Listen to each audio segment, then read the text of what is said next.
경기 침체에 이 대출 연체도 계속 늘어난답니다. 오죽하면 대부업의 연체도 13%로 급증했답니다. 13%가 뭡니까? 이제 거의 이제 답이 없다라는 겁니다. 이런 상황에 우리가 어떻게 살아야 되겠습니까? 제가 이제 매일같이 말씀드리는 이야기, 빚지면 안 된다. 그러면은 또 그 말에 항변하는 사람도 있습니다.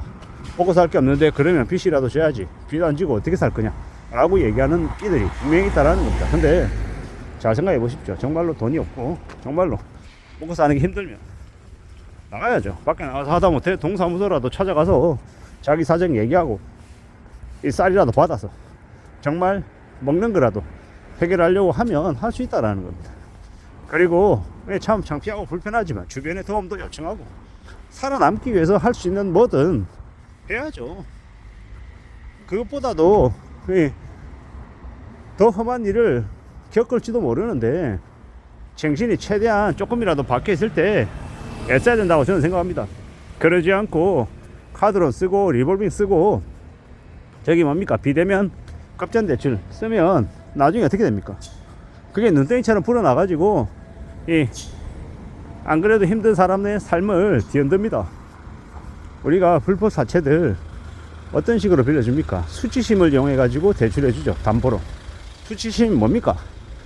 남자애들 꼬치 내놓고 기집애들 이제 홀랑 이제 벗은 그런 자기 나체 사진 그거 찍어가지고 영상 찍어서 보내주고 그걸로 돈을 빌린다라는 거. 근데 그 지경까지 갔다라는 건 사실상 인생이 끝장났다라고 봐야 됩니다.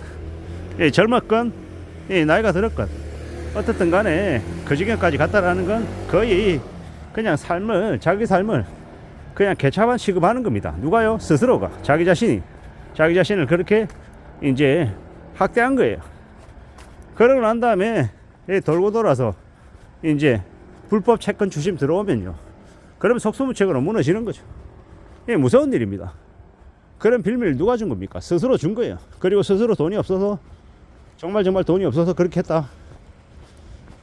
그건 참 뭐라고 말할 수 없는 정말 끝까지 간 거다라고 밖에 생각할 수가 없는 것 같습니다. 근데 그런 사람들이 지금 이제 차고 넘치는 것 같습니다. 소득의 100%를 빚감대 쓰는 사람 157만 명, 소득의 70%를 빚감대 쓰는 사람 275만 명, 합치면 뭐 400만 명이 훌쩍 넘어서는데 그들은요, 그 400만 명은 그냥 인생이 거의 그냥 끝난 거다라고 봐도 무방할 것 같습니다. 그런 사람들이 이 사회에서 뭘 할까요? 어떤 걸 선택할 수 있을까요? 과연 선택할 수 있는 기회라도 주어지나요? 아마 선택을 강요받을 겁니다. 몸을 팔아야 되고 장기를 팔아야 되고 혹은 그보다 더 심한 것을 팔아야 될지도 모른다라는 생각이 드네요. 참 무서운 얘기죠. 하도 요새는 드라마나 영화 같은데 장기 팔고 몸 팔고 하는 일들이 너무 많이 보이니까 그게 그냥 별일 아닌 것처럼 그냥 그렇게 생각하고 봅니다. 근데 현실은요, 무지하게 무섭죠. 두렵습니다.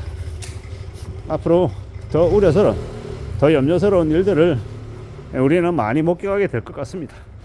그리고 그러는 중에도 정신을 차리는 사람이 있는가 하면 또 어떤 이들은 그런 일이 있어도 그러든가 말든가 아무 생각 없이 그냥 닥치는 대로 살아가는 인간들이 또 여전히 있을 거다라는 겁니다. 참 암담하고 참 씁쓸하죠. 어쩌다가 그 지경까지 간 걸까요? 뭐 여러 가지 이유가 있을 겁니다. 부모가 아파서 아니면 학자금 대출 때문에 혹은 생활비 때문에 뭐 여러 가지 이유가 있겠습니다만은 이 사회가 대출을 너무 권하는 사회였다라는 거.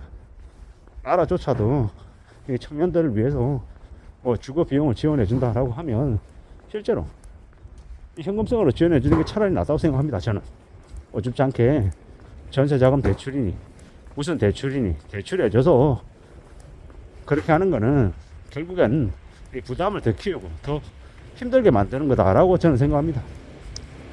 앞으로 우리가 정말 안전하게 살아가려면, 괜찮게 지내려면 어떻게 해야 되겠냐라는 겁니다. 삶을 잘 지켜내야 된다라는 거. 그게 제일 필요하다라는 말씀을 자꾸 드립니다. 쉽지 않다라는 거, 어렵다라는 거, 매우 고민스럽다라는 거 명심해야 됩니다. 그러지 않으면 우리 삶이 유지될 수가 없다라는 겁니다. 요새 얼마나 무서운 일들이 많이 벌어지는데요. 차마 입에 담지 못하는 일들이 계속 벌어집니다. 앞으로 이제 시간이 지나면 지날수록 저기 뭡니까? 뭐 유튜브나 아니면 뭐 아프리카 TV 이런 데에서는 자신의 신체 노출시키고 그걸로 돈 벌어 먹는 인간들, 아니면 오프라인에서 노래방이나 뭐 이런 데서 몸 파는 남자 여자 뭐 이제 되게 많이 생기겠죠. 남들을 이용해 가지고 약점 잡아 가지고 뒤통수 쳐먹고 돈 벌어 먹으려고 하는 쓰레기 같은 인간들, 뭐 아마 종이 불문하고 무지하게 많은 이들이 돈이 없어서 아마 막장 짓을 또라이 같은 짓거리들을 하게 된다라고 봐야 되겠습니다. 더욱더 힘들고 더 어려운 시절이 이미 이제 시작됐다라고 봐야 됩니다. 험난하죠. 많이 막막할 겁니다. 많이 어려울 거고 많이 고민스러울 거다라고 봐야 됩니다. 이런 시대에 우리가 안전하게 살아가기 위해서 필요한 게 뭡니까? 분수 안에서 살아가고 욕심 줄이고 최대한 아껴 쓰는 것 말고는 답이 없다라는 겁니다. 그렇게 살아야 겨우 생존을 이야기할 수 있을 겁니다. 참으로 녹록지 않죠. 만만하지 않습니다. 힘겹고 어렵죠. 근데 그 힘겹고 어려운 걸 감내하고 견디고 헤쳐나가야 됩니다. 그래야 삶을 지키죠. 우리가 살아가는 삶이 쉽습니까? 무지하게 힘듭니다. 무지하게 고통스럽고요. 그 어느 누구도 쉽고 만만하게 여유롭게 지내는 사람들 잘 없습니다. 다들 자기가 처해 있는 환경 안에서 어떻게든 잘 살아내겠다라고 발버둥 치는 이들이 훨씬 더 많다라는 겁니다. 그걸 잊지 않아야겠습니다. 그걸 명심해야겠습니다. 더욱 정신 차리고 더 조심하고 더 조심하며 지내는 게 필요하다라고 말씀을 드립니다. 험한 시대를 살아가고 있는데 이 험한 시대를 어떻게 견디며 지내겠냐라는 겁니다. 좀 더 정신 차리고 마음 굳게 먹고 애쓰고 대비하고 또 대비해야 되겠습니다. 분명 빚은 우리의 삶에 도움이 될 수 없다라는 거, 빚을 절대로 지지 않겠다라는 각오로 살아가야 그래야 이 현실이 아마 지켜질 겁니다. 빚이 나는 500밖에 없어, 1000밖에 없어, 2000밖에 없어 이렇게 얘기하는 사람들도 많을 텐데 자기가 지고 있는 빚을 어떻게든 줄이려고 하면 극도의 이 내핍을 아마 감당해야 될 겁니다. 정신 잘 차리고 좀 더 삶을 지켜내겠다라는 각오로 굳은 의지로 빚을 줄여 나가야 되겠습니다.